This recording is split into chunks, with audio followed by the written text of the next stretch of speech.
नमस्कार. Midas touch international प्रीस्कूलच्या सगळ्या पालकांसाठी हा व्हिडिओ आहे आणि महाराष्ट्रभरातल्या सगळ्याच पालकांसाठीही हा व्हिडिओ आहे. होतं असं की अनेक पालक आपल्या बच्चूचं दप्तरच चेक करत नाहीत. त्यामुळं होतं असं की बच्चूच्या दप्तरामध्ये अनेकदा 1 रुपया, 5 रुपये, 10 रुपये, कधी कधी तर नोटा पण सापडतात आम्हाला. हा, साहजिकच त्या तेवढ्याच सहजतेनं तुम्हाला वापस केल्या जातात, हो ना? हा, पण होतं असं की तुम्हाला जर बच्चूला एवढ्या लवकरच पैसे द्यायला सुरुवात करायची आहेत तर जरा काहीतरी चुकतंय. आणि तुम्हाला माहिती नसताना जर बच्चूकडे पैसे येत असतील तर जास्त चुकतंय. काही लहान लेकरं ते 1 रुपयाचं नाणं, ते 50 पैशाचं नाणं किंवा 50 पैशाचं आणि 5 रुपयाचं नाणं, खरंच सांगू लहानच आहे एकदम, ते तोंडात घालतात. लहान आहेत बाळ, त्यांना कळत नाही.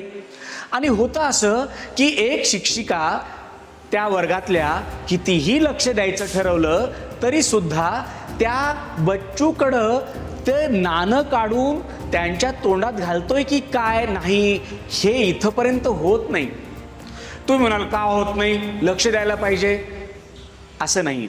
बोर्डाकडे बघून जेव्हा शिक्षिका काहीतरी लिहायला लागतात तेव्हा साहजिकच त्यांची पाठ होते विद्यार्थ्याकडं.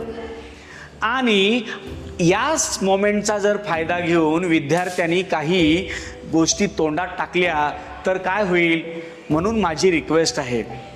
एका दिवशी तर स्कूलमध्ये मोबाईल पण आला होता आणि महत्त्वाची गोष्ट सांगतो, भारीतला मोबाईल होता खूप. म्हणजे पालकांना 15, 20, 25 हजाराचा मोबाईल सुद्धा अतिशय क्षुल्लक गोष्ट वाटतेय. वाटावीच, आहेत तुम्ही श्रीमंत तेवढे, पण तो लेकराकडे देऊ नका. होतं असं की कधी कधी लेकरं आता मोबाईल जास्त हाताळायला लागली आहेत आणि या हाताळण्याची सवय जर जास्त वाढली तर मला दररोज मोबाईल दिल्याशिवाय मी शाळेत जाणार नाही असा हट्ट धरायला लागले तर काहीतरी चुकून बसेल. म्हणून बॅग सांभाळताना या सगळ्या गोष्टी चेक करूया. एके दिवशी तर घराच्या चाव्याच आल्या होत्या.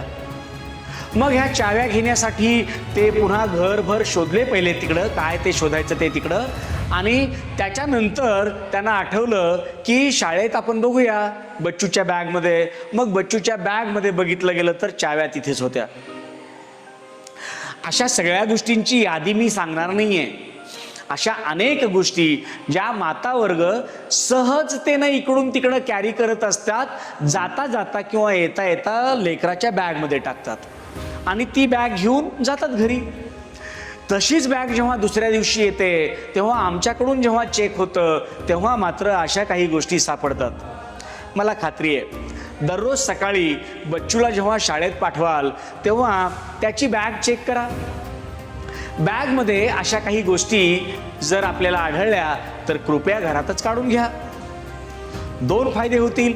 एक, आमचं काम कमी होईल आणि लेकराला त्रास होणार नाही. सोपं आहे.